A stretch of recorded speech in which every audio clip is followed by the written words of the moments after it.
Popcorn, popcorn, who's got the popcorn? Guys, this is a video you are going to want to sit down and watch. It's all about the mid lane, specifically the mindset.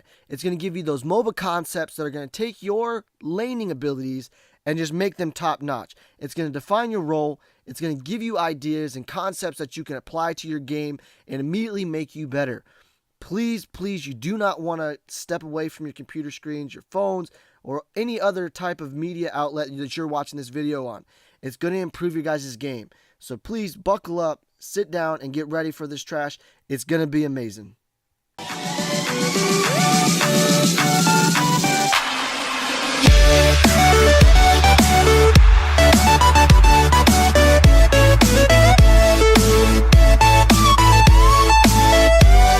Hey everybody, it's your boy Schneider1 with Schneider Elite Gaming, bringing you our very first mini-series. And as you can guess it by the title, it's all about the mindset. Specifically, we're going to be going into the mind of gamers and giving you guys key MOBA concepts to apply to your game and really mold to your playing style. Now, these concepts are generic to the MOBA genre, but I'm really going to try to give you some specifics in order to think about from early game to mid game to late game. But because of the vast amounts of information that is out there on the interweb and the forums and different playing styles and people, the way they want to exclaim some of these gifts I'm going to be giving to you, I can't fit it all in one video. So I'm breaking it up into different roles, different lanes, in order to really cater to the gamer. Now, this week we're going to be talking about the mid lane. We're going to be talking about early game, mid game, late game, and just different things you need to be thinking about in order to really maximize your efficiency during these phases of the game. Now, you don't have to apply all these concepts to your game because, quite frankly, it gets kind of taxing. It really becomes complicated when you start getting into a lot of the concepts, put it all together, and it can be overwhelming. So I'm not saying that you have to apply all these to your game, but putting them slowly into your game one by one until they become habit is ideal. And if you find yourself, not being able to do as well as you used to because of some of these concepts, then it just means you need to really work on your prioritization and really identifying when it's good to use them and when it's not good to use them. So let's go ahead and get started, and let's go ahead and jump into the mid lane. Now, I'm going to be jumping into a really easy match, meaning I'm going to be doing the solo versus AI because it's the easiest way that I could get some concepts on the screen while talking to you and not have to worry about losing or anything. The mid lane. What kind of mindset are you supposed to have? What are you supposed to be thinking of in the first 30 seconds of the match? And the easiest way I can really put it is you need to be a doomsday prepper. You need to be this mindset of everybody's out to get me and I'm out to get everybody else. You need to plan ahead for everything that's about to happen to you so that you can take advantage of the situations. So first 30 seconds, what is your biggest fear? Dying. I'm afraid of dying. I don't want to die. I want to make sure that I'm in the best position possible for my teammate, because the lane's important. It's the quickest route from base to base, and it's the easiest way to win, and it's the easiest way to lose. You also are like the guy that has their hands in all the cookie jars. You're touching everything. You're touching buffs, you're touching camps, you're touching jungle. I mean, it's just crazy. But because you're touching all these different things, you can also come into contact with a lot of trouble. Now, what I mean by trouble is you got the jungle, you got the freaking the enemy jungler, you got the mid laner, you got people on your left, you got people on your right. It's all relatively, scary. So what counters all that? What counters all that danger? Vision. Vision is key. So being able to place a dummy ward early in order to prevent this early game pressure is number one. But you're probably thinking, if I put wards on early, I can't have my sustain. Well, you're wrong about that. Because right now I am going out and I'm placing a dummy ward. There's my vision. And I'm porting back and I'm going to go put on my cards that I normally start a game with. Most of the time it's going to be your early game healer token, your health potion, and you should be able to get back to the lane before the minions arrive if you're fast enough. So you discard this ward, and you put on your healer token, and let's say you put on a strike token. Normally it'd be a mana potion or a health potion. But so then you're running back to lane, and now what do? You've just prevented everything that's scary for the first 3 minutes of the game because you put that early game ward there. Now, in my mind, what I need to conceptualize is, where do I put that ward? You have two places depending on what the enemy jungler is. If they're an early ganking jungle, it might be good to put it right where I have the ward now, just on the left of the fog wall, right there in the river, because you can see anybody coming in to get you. It's good placement. If they have a jungler that is having a really hard time with the jungle, so like a Seraph or a Yin, someone that has low health pool and can't really clear minions all that well. Now, I want to be able to take advantage of that, because my role as a mid laner is a guy that creates mismatches. I'm in charge of all the lanes. I have to be the guy that puts a guy behind, that takes advantage of low level people that don't have a lot of power and that don't have a lot of strength early game. So in this instance, left lane has our enemy AD carry. I want to set him back. They also have a jungler. I want to set him back, because those are two people that are going to affect the game throughout the early, mid, and late game. On my right side, I also have a Countess. I don't want to see her catch up either. So my job is, I need to rotate right or rotate left, create mismatches, and eventually creating a winning scenario. But in order to do that, I need to take advantage of some people. I need to create those mismatches. So that early game ward, depending on what kind of jungler they have, if he's weak in the jungle, I could put that in his jungle, right next to his green buff. So when he's going to get all his jungle and then get that green buff, he's going to be extremely low, especially on his first pass to the jungle. If I can see him in the jungle, I can avoid him. If I see that he's low, I can take advantage of him. That 30-second ward, it's perfect. That's what it should be used for. That's something that you should be thinking about. Now, after you place that ward and you're trying to grow your levels and you're trying to, you're facing off against this mid laner who, if it gets out of hand, can really become pretty scary. So what am I thinking? What do I need to do? I got my vision. I got my sustain. I need to see what he's got. So I'm literally going to look up, see, okay, he has a health potion and mana potion. So I know I can poke him out of the lane, because he doesn't have really long sustain, and he needs to use his wards in order to really, he needs to use his abilities to poke me out of lane. I can use my abilities to poke him out of lane.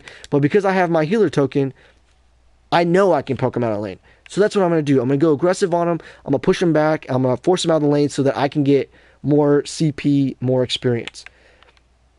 Now, with that being said, last hitting is key.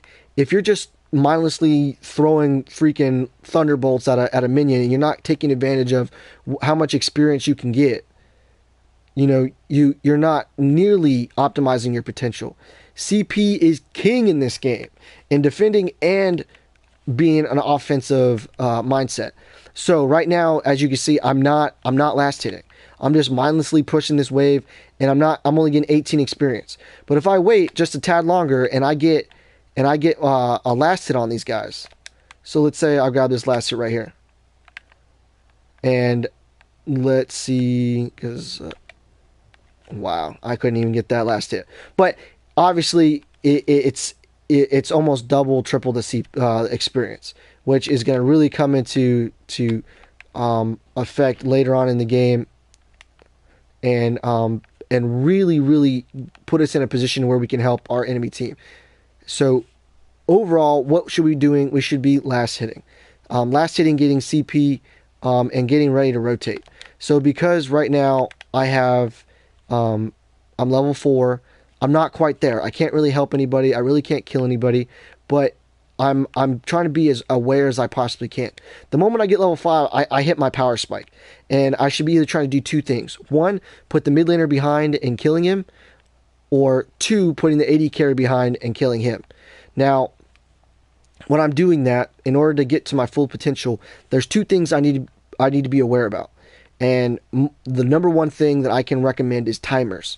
So right now it's at the 6-minute mark. So at the 3-minute mark, I need to be thinking about the buffs on my left and my right. That's what's going to give me my mana. So as of right now, you can see that I don't have any mana in order to really poke anybody, kill anybody, push the lane, nothing. I don't have I don't have a means to do that. I don't have enough mana.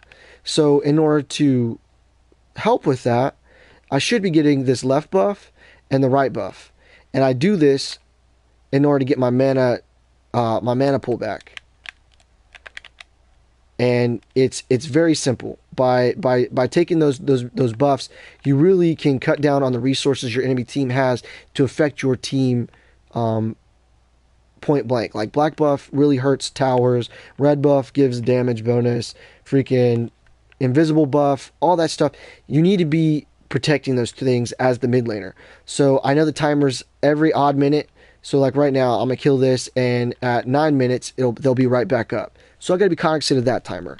Now I know that Howitzer went back, and I know it takes a certain amount of time for him to get back. So that means that I need to be aware of that timer as well. If he's not back in my mental timer that he's not back, then I need to tell people that enemies are missing. I need to tell them, hey, there's a possibility that they're going to be in your lane, because as the mid laner, you're supposed to communicate about everything. Now, what I'm going to do is I'm going to do what I told you I was going to do. So now I got my ult. These guys over here are really hurting my left laner, and I need to take advantage of them. And this is the perfect time. So this is the job right here, is really affecting these guys. Boom. That is what you're supposed to be doing as a mid laner. You're supposed to be rotating, killing people, creating those mismatches. Boom. I hit my power spike at freaking level 6. I haven't even put any cards on. That's how beautiful being a mid laner is, and how easy it is to really create some havoc. Now, after I've done that, my number one priority is taking mid lane. I need to secure the first tower, because what that's going to do is it's going to secure Raptors, which is on my left hand side. It's also going to secure our side of the jungle. It's going to really cut off the enemy's route to counter jungling. How am I going to do this? I need to start winning mismatches with the mid laner, push him out of the lane in order to take the tower. Now, how am I going to do this? I'm going to do this by farming left and right lane with ganks, getting ahead in CP, and all the while managing the mid lane minions, as I'm doing right now. You just push the wave, you let it push into the enemy territory, and you got to return before it comes back.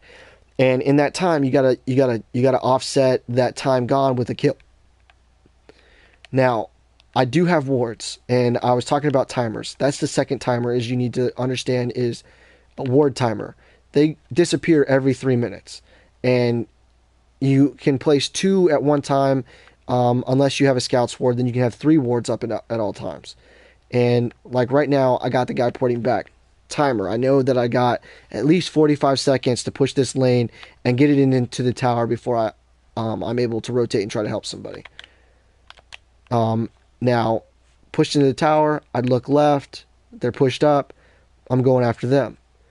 That's the mental process early in the that middle, that early to mid game, that laning phase. Now,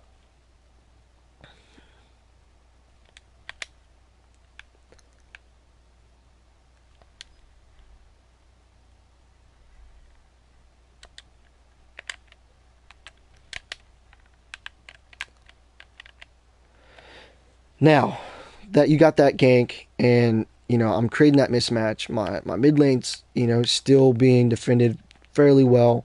Now you gotta start thinking about securing objectives. So after I secure this tower, I'm gonna be going after Raptors. We're gonna be going after Prime. These are things that you need to be thinking about, because it's your job to protect them with wards. It's your job to secure the towers and create the mismatches. So like right lane right now, they have been doing pretty well as far as the jungler going over to the right and then really pushing that lane. So normally in a normal game, they would rotate to go do Raptors, and it'd be my job to make sure that they can execute it, that they can stay and finish the entire camp without any problems from anybody. I'm a protector. So we've gone over timers. So 3 minutes for wards, every odd minute for the river buffs, taking the tower in order to secure Raptors, taking the towers in order to secure Prime, and last but not least, you got to get into the late game. Now, late game's a little tricky because you are a guy that's supposed to be creating mismatches, and even though you've had that capability the entire game, you start to lose it because people start to catch up in power.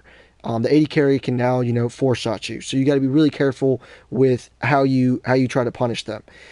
The beefy tanks are really starting to do a lot of damage too, so you can't just let them do what they want.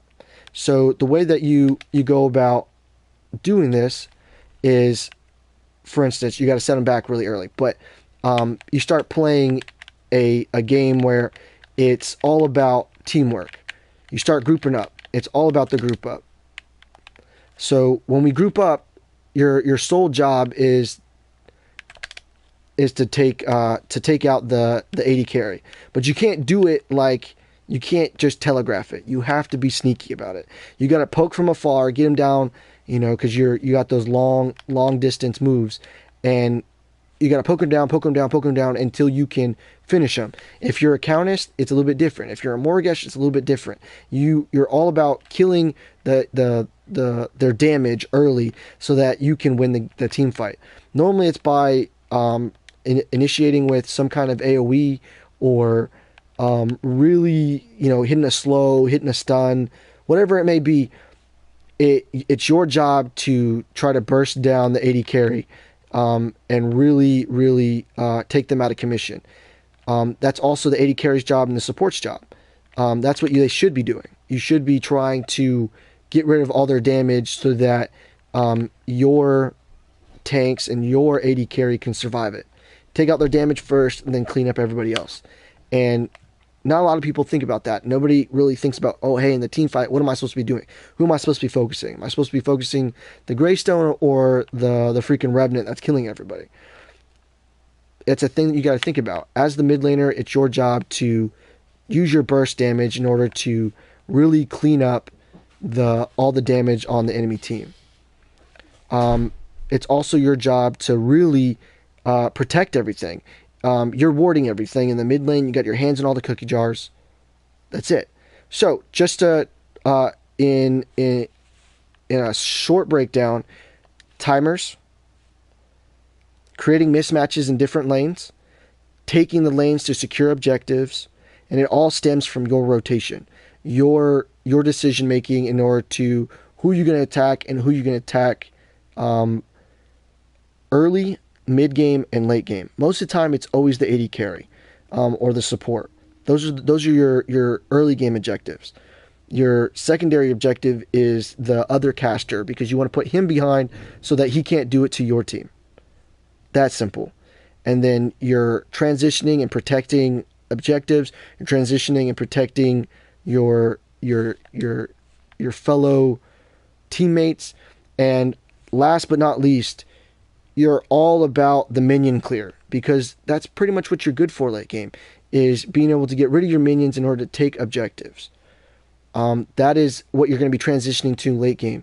Because you can do it fast, you need to rotate right, rotate left, take the minion wave really fast, and get back to the team, because without you, a bulk of their damage is gone. That's about it. That's about all the concepts that I can fit into this video without really trying to confuse anybody. And I think I identified or at least defined the role as creating mismatches. That is your job as the mid laner, and you're also the protector of everything. Buffs, camps, tower. That's all I got for you today. If you like the content, please hit the like button, hit the freaking subscribe. It helps get the content out there, and it shows that I'm doing the right things. I'm giving you good information, and I'm helping the community. If you didn't like it, tell me. Throw me a comment. Let me see what you got in mind, and I really take those things to heart, and I try to apply it as much as possible to the videos that I'm coming out with. I want the content to be good, and if it's not, then what's the point in doing this? I really appreciate you guys. I really appreciate you guys' time. That's all I got for you today. Peace.